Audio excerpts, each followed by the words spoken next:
Just a little Friday update. Been working on the Comet off and on through the week. Didn't get as far as I'd hoped, but got some progress on the quarter panel.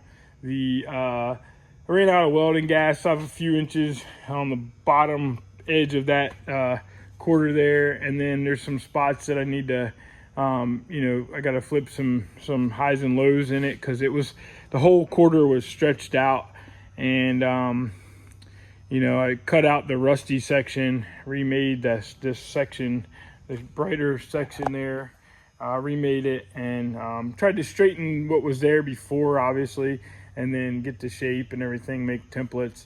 And now I'm just trying to work out, some stretch stuff that's, still kind of, partly from where it's welded in, and then also some areas where it went past my panel, and I have like some low spots, and there's like some dents forward of my panel and after the panel as well. So working that stuff out, trying to get back to the plan with the Chevelle we have here, nice 66. It came in, it's got a lot of little issues under the paint. It's a very old paint job, so it's not really anything to complain about. But of course, like everything, snowballs a little bit. So we're going to pull the windows, maybe go a little farther.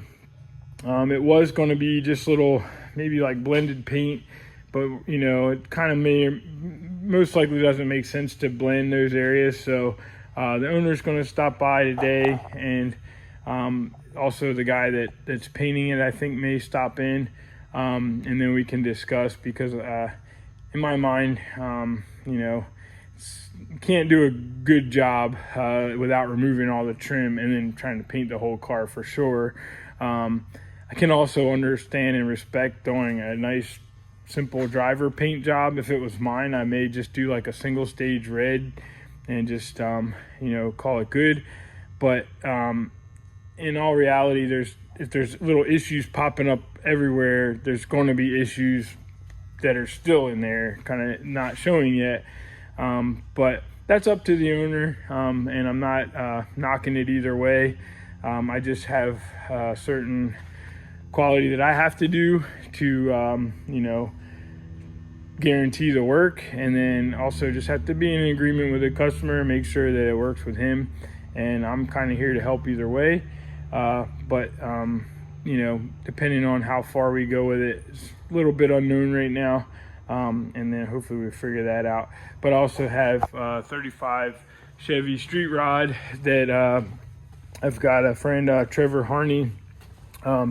He's an engine builder that I work with. He's helping me. We pulled the engine out, and then he's gonna tear it down, look it over. It had some issues, like some compression stuff.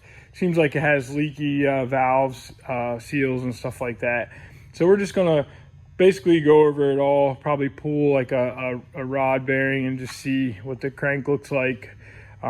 Just check it all over, see what the board looks like, if anything needs, if the case looks good, the block looks good. From what we can tell, it might just be a simple rebuild, or it may just be like, kind of dig into it more, just whatever it needs.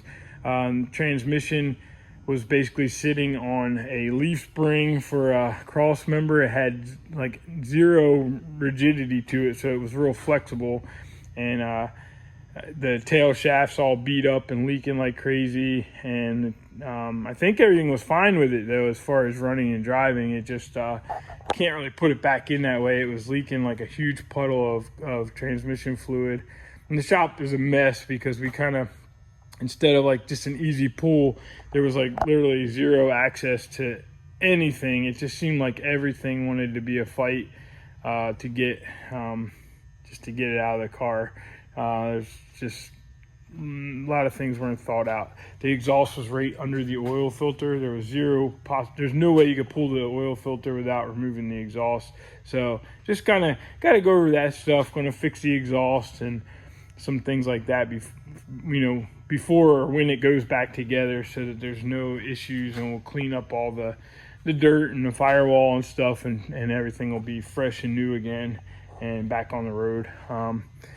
I tend to try to stay away from some of the mechanical stuff, and that's why I work with guys like Trevor that can help me out, because you know, it's just very time consuming when I have a lot of metalwork to focus on, and you know, and I'm not always the most I guess you'd say efficient on mechanical stuff, and I don't always know what I'm doing depending on what it is. So it's like one of those things that you know, can do it all, but I try to stay in my lane on certain things. So I'm thankful for guys like Trevor that can help, and I will try to keep everybody posted on progress, and then also have some other cool stuff in the works that's just not currently in the shop, so I'll keep you posted.